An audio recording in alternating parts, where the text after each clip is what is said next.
I'm Roque. I'm a lawyer by profession. I taught constitutional law and international law for 15 years at the University of the Philippines College of Law. I was also a visiting professor at the National University of Singapore, as well as adjunct professor at American University in Washington, D.C. Aside from my teaching career and my human rights advocacy, I was also a member of Congress, of the 17th Congress. I landed number 6 in 2016, and I am the author of leading social pieces of legislation, including universal health care, free irrigation for small farmers, free Wi-Fi, free tuition in state colleges and universities.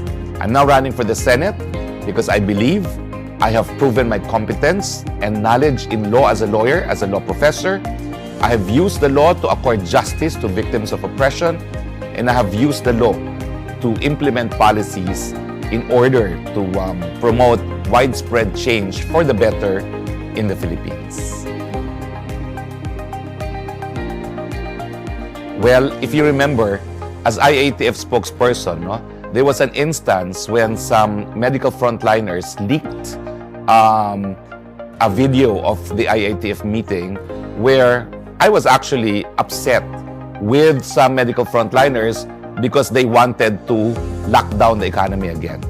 And I explained to them that while we recognize that medical frontliners are our new heroes in the fight against COVID, that what we're promoting as policymakers is public health, which means reducing cases of COVID, but at the same time, reducing also incidents of poverty. Perhaps my detractors thought that would have a negative effect on me, but actually a month after that was leaked, my conversion rate doubled instantly.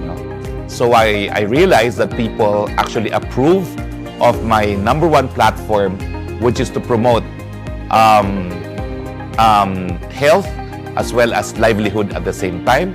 We need to live with COVID virus. COVID virus will be with us for a long time, but this should not be a reason for people to go hungry. So now I'm running on a platform of Ingat Buhay para sa Hanap Buhay. My principle always is to do well for the country. And of course, as a Christian, I think the most important ramification of that is I follow what the Bible says. I have never stolen, I have never killed, and I comply with the 10 Commandments. And that's why I believe in restoring morality in government. I think if we restore morality, that will solve a lot of our problems, including corruption.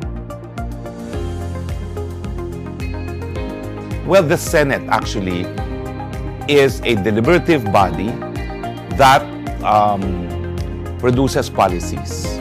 To me, it's very important that the President's policy, independent foreign policy, should continue. I think we should be friends to all and should not be an enemy to anyone. I firmly believe in strengthening further our bilateral ties with China, despite, of course, our differences over territory.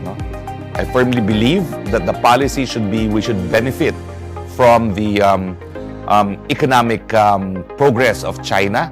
Number one, because we have a long and very close history with China. And number two, we're very close to China. So why should we not benefit from the new economic tiger? But at the same time, I think we should continue with our very close relationship as well with the West, including the United States. I'm also aiming to get rid of poverty in the next 6 years through what is known as the Right to Food Bill. Well, right now, I'd like to fully implement these laws. And of course, Senate also has the power of oversight to make sure that the laws are in fact implemented correctly. The recent Public Service Act is very encouraging, although I was very critical of one provision there which I still feel discriminated against the People's Republic of China because they prohibited some of these industries covered by liberalization. So I need to check if that provision still remains in the law, and I need to challenge it as a senator and as a lawyer, because that actually violates the Equal Protection Clause, which means that we have to treat all similarly situated in identical manner. So I don't see any reason why investors from People's Republic of China should be singled out. Again, my conviction is China is the next economic tiger. We should benefit from its prosperity.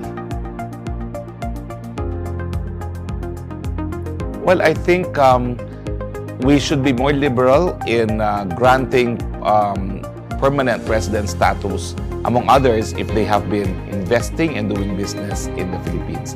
In that sense, there has to be an amendment in the law because you cannot apply for citizenship unless you're born here or married to a Filipino.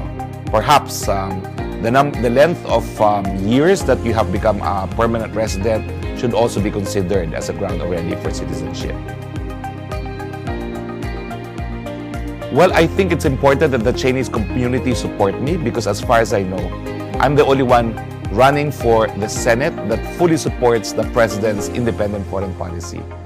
I will be an advocate of closer economic, political, and social ties with the People's Republic of China in a country that is predominantly dominated by Filipinos with U.S. colonial mentality. If you think and agree that there will be many fruits arising from closer and friendlier ties with the People's Republic of China, support Harry Roque.